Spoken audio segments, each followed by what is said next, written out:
Hello बच्चों, कैसे हो आप सब। कल तक हमने पढ़ लिया था कि क्वाड्रेटिक इक्वेशंस के बारे में, और पहली एक्सरसाइज भी हमने लगाई थी कि उसमें देखा था कि कैसे जो है क्वाड्रेटिक इक्वेशंस बनती हैं, कैसे हम पहचानते हैं क्वाड्रेटिक इक्वेशंस को, और भी दो चार चीज़ों के बारे में हमने बात की थी कल कि कैसे सॉल्यूशन देखा जाता है किसी भी क्वाड्रेटिक इक्वेशन का एंड ऑल दैट। आज हम अगली एक्सरसाइज की तरफ बढ़ चुके हैं, जहाँ पे हम जिस एक्सरसाइज में हम बात करेंगे to examine the nature of roots. कैसे किसी भी क्वाड्रेटिक इक्वेशंस के रूट का नेचर्स हम पता कर सकते हैं। तो कल हमने एक चीज़ बताई थी आपको, वो थी बात डिस्क्रिमिनेंट की। डिस्क्रिमिनेंट क्या था? डिस्क्रिमिनेंट को हमने बताया था कि इसे डी से रिप्रेजेंट करते हैं। और सबसे इंपॉर्टेंट चीज़, क्वाड्रेटिक इक्वेशन का स्टैंडर्ड फॉर्म क्या होता था? ax² + bx + c = 0। ये किसी भी क्वाड्रेटिक इक्वेशन का क्या है? हमारा स्टैंडर्ड फॉर्म है ना। सारी चीज़ें कोई भी क्वाड्रेटिक इक्वेशन को हम इसी तरह से रिप्रेजेंट करते हैं, क्या कर सकते हैं।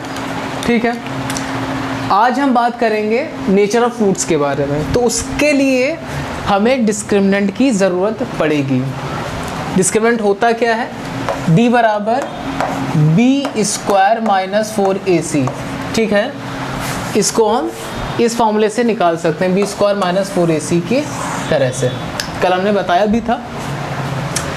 तो नेचर ऑफ रूट्स तीन तरह के होंगे। पहला, अगर मान लीजिए हमने डिस्क्रिमिनेंट निकाला, यानी b² - 4ac को निकाला और वो आ गया ग्रेटर देन 0। ग्रेटर देन 0 का मतलब क्या हुआ? एक फिगर बना लेते हैं। ग्रेटर देन 0 का मतलब क्या है? जब हम राइट हैंड साइड में जाएंगे तो राइट हैंड साइड में क्या मिलता है हमें? वैल्यूज पॉजिटिव मिलती हैं। लेस देन टू 0 जाते हैं, लेस देन टू 0 जाते हैं तो क्या मिलता है हमें? ये 0 से थोड़ा सा हम लेफ्ट हैंड साइड पे जाते हैं तो हमें क्या मिलता है? नेगेटिव वैल्यूज मिलती हैं।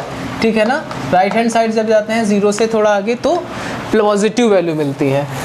तो b² - 4ac is greater than 0 का मतलब क्या है? जब इसे हम सॉल्व करेंगे तो एक वैल्यू आएगी, वो वैल्यू क्या हो हमारी? अगर पॉजिटिव हो। ग्रेटर देन 0 का मतलब क्या है? पॉजिटिव वैल्यू अगर हो तब हम कहेंगे, उससे हमें ये पता चल जाएगा देन रूट्स आर अनइक्वल। तो उसमें पता चलेगा जो हमारे रूट हैं वो क्या है? अनइक्वल है। दूसरी चीज़, वो रियल है। ठीक है ना। दूसरी कंडीशन क्या है? अगर b² - 4ac से सॉल्व करें और बराबर में क्या मिल जाए? 0, यानी आंसर 0 आ जाए b² - 4ac की वैल्यू, तब हम कह देंगे जो हमारे रूट्स हैं वो इक्वल हो सकते हैं और रियल हो जाएंगे। ठीक है ना। और तीसरा केस क्या है? जब b² - 4ac हम निकालें तो हमें मिल जाए less than to 0। Less than 0 का मतलब क्या है? कोई नेगेटिव वैल्यू आ जाए। तो उस केस में हमारे रूट्स क्या होंगे? Then roots are imaginary. ठीक है ना। तो हम कह देंगे जो रूट्स हैं हमारे इमेजिनरी है। या इसे हम ऐसे लिख सकते हैं, या लिख दें रूट्स आर कॉम्प्लेक्स। ठीक है ना। या इसे हम ऐसे लिख सकते हैं कि रूट्स आर नॉट पॉसिबल। ठीक है ना। इन तीनों में से हम कोई भी एक चीज़ लिख देंगे कि रूट्स हमारे इमेजिनरी हैं, या हम कहते हैं कि रूट्स हमारे कॉम्प्लेक्स हैं, या हम ये कहते हैं कि रूट्स जो है हमारे वो पॉसिबल ही नहीं है। ठीक है। तो यही तीन केस ही पॉसिबल हो सकते हैं कि भाई कोई भी वैल्यू या तो 0 के बराबर आ जाए, या 0 से थोड़ी बड़ी है, या 0 से थोड़ी सी छोटी आ जाए। ठीक है ना। तो ये तीन केस बन सकते हैं, और इन तीन केसेस के हिसाब से जो हमारे नेचर आएंगे वो तीन तरह के हो सकते हैं। ठीक है। अब हम बात करेंगे सीधे यहाँ पे सवालों की।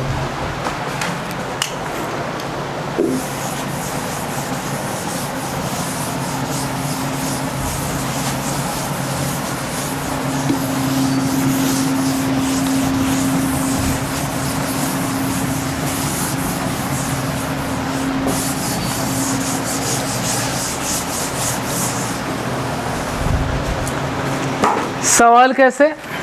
जैसे मान लिया हमें कोई इक्वेशन दे दी, हमसे कह रहा है कि 5x² माइनस 6x प्लस 7 बराबर 0। ठीक, बिना सॉल्व करे बताओ कि इस इक्वेशंस के जो रूट होंगे। अच्छा, एक चीज़ और ध्यान रखनी है कि रूट का मतलब क्या होता है। रूट्स को हम सॉल्यूशन भी बोलते हैं, ठीक है ना, चाहे रूट्स कह दे या सॉल्यूशंस बोल दे, ठीक है ना, बात तो दोनों का मतलब सेम ही है, कोई अलग चीज़ नहीं है। तो इसके जो सॉल्यूशन आएंगे उनका नेचर कैसा होगा, यानी जो रूट्स आएंगे उनका नेचर क्या होगा।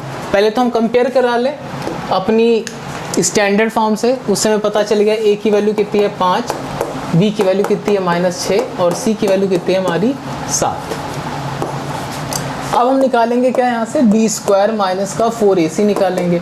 b की वैल्यू कितनी है हमारी -6, a की वैल्यू कितनी है हमारी 5 और c की वैल्यू कितनी है हमारी 7।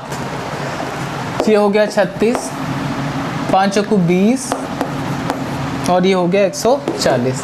अब इसे अगर हम सॉल्व करेंगे तो कितना आएगा हमारा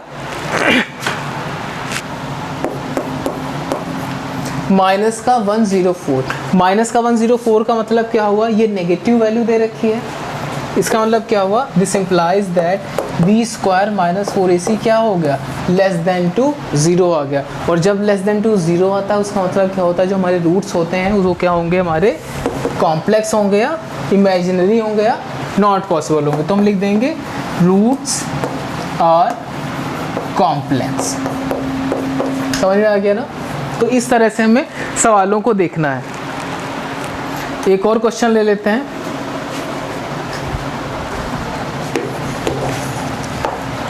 x² प्लस 6x प्लस 9 बराबर 0। इसका नेचर बताना है। क्या करें अब, पहले तो हम कंपेयर करा लें इसे स्टैंडर्ड फॉर्म से। तो a की वैल्यू कितनी आ गई 1, b की वैल्यू आ गई 6, c की वैल्यू कितनी आ गई हमारी 9। अब यहाँ से हम निकालेंगे b² माइनस 4ac की वैल्यू।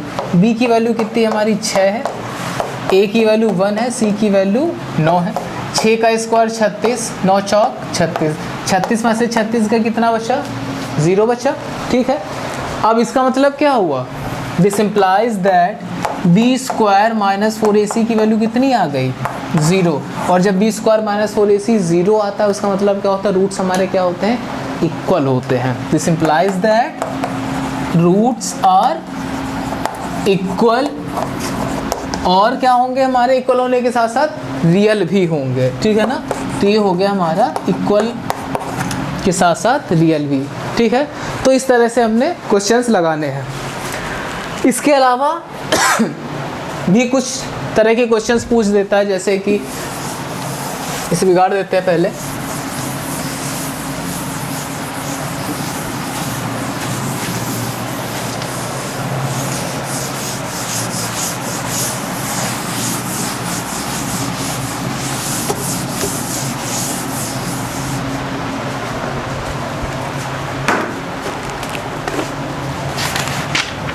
देखिए, जैसे कि क्वेश्चन कहेगा, एक क्वेश्चन ले लेते हैं जो पूछा भी गया है।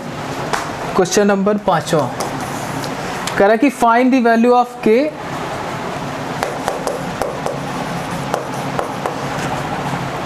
Which the equation 3x² minus का 6x प्लस k बराबर 0। ये हमारी इक्वेशन दे रखी है। अब हमसे कह रहा है कि this equation has distinct and real roots. ठीक, यानी इस इक्वेशंस के जो रूट्स हैं वो हमारे क्या हैं, डिस्टिंक्ट हैं और रियल हैं। तो k की वैल्यू बताओ। डिस्टिंक्ट का मतलब क्या होता है, अलग अलग, यानी कि अनइक्वल। ठीक, और रियल का मतलब तो रियल ही है। अब कह रहा है कि k की वैल्यू बताओ अगर ये जो इक्वेशन है हमारी उसके रूट्स हमारे रियल हों और अनइक्वल हों। तो रियल और अनइक्वल होने के लिए कंडीशंस क्या होती है, फॉर रियल एंड अनइक्वल। तो रियल और अनइक्वल के लिए जो हमारा केस बनता है वो केस क्या है, जो b² माइनस 4ac की जो वैल्यू हो कि कौन सी होनी चाहिए, ग्रेटर देन 0 होनी चाहिए। ठीक है, अब हम क्या करेंगे, हमें b की, a की और c की वैल्यू निकालनी है। तो अगर इसे हम कंपेयर कराएंगे तो a की वैल्यू कितनी है यहाँ पे 1, b की वैल्यू कितनी है -6 और c की वैल्यू कितनी है हमारी k है, सॉरी a की वैल्यू 3 है यहाँ पे। अब वैल्यू रखेंगे, b की -6 रख दिया, a की वैल्यू 3 है और c की वैल्यू k है। -6 का स्क्वायर 36, 4 3 12 ग्रेटर देन 0। ठीक, इसे इधर ले जाते हैं, 12 इंटू k, 12 3 36। तो k की वैल्यू क्या कह रहा है, k is less than to 3, यानी जो k की वैल्यू है वो 3 से छोटी है। ठीक है ना, तो ये एक तरह का सवाल हो गया। तो इस एक्सरसाइज में यहाँ से हमें क्या मिल गया, जो k की वैल्यू आ गई वो हमारी क्या हो गई, लेस देन टू 3। तो इस तरह से भी सवाल पूछे जाएंगे। एक क्वेश्चन और देख लेते हैं, कह रहा है कि find the value of p। Question number 2 है ये एक्सरसाइज का। Find the value of k if the following equations have equal root. Equation हमारी दे रखी है x² plus p minus 3x plus p बराबर 0।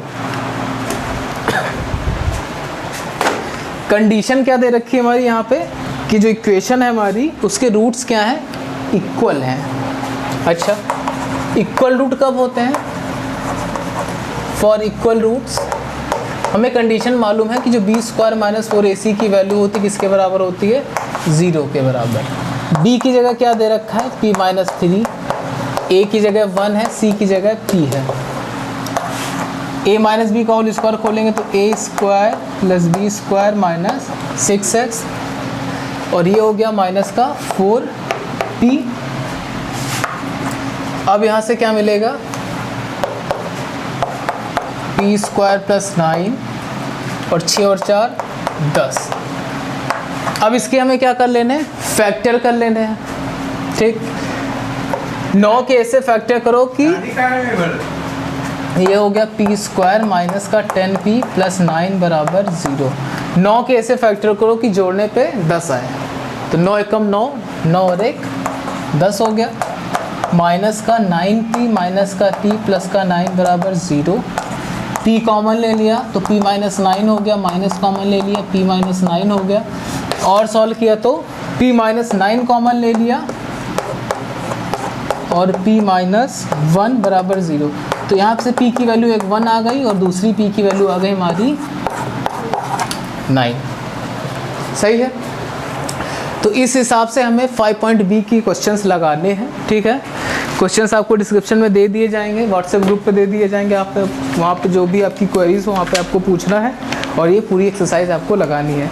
और कल जब हम बात करेंगे नेक्स्ट एक्सरसाइज में तो बात होगी हमारी कि कैसे किसी क्वाड्रेटिक इक्वेशंस को सॉल्व करते हैं। वहाँ पे हमारे 3 तरीके हैं, एक तरीका हमारा फैक्टराइजेशन है, एक तरीका हमारा क्वाड्रेटिक फार्मूला है और एक तरीका हमारा बाय मेकिंग स्क्वायर। ठीक है, तो तब तक के लिए स्वस्थ रहिए और मस्त रहिए।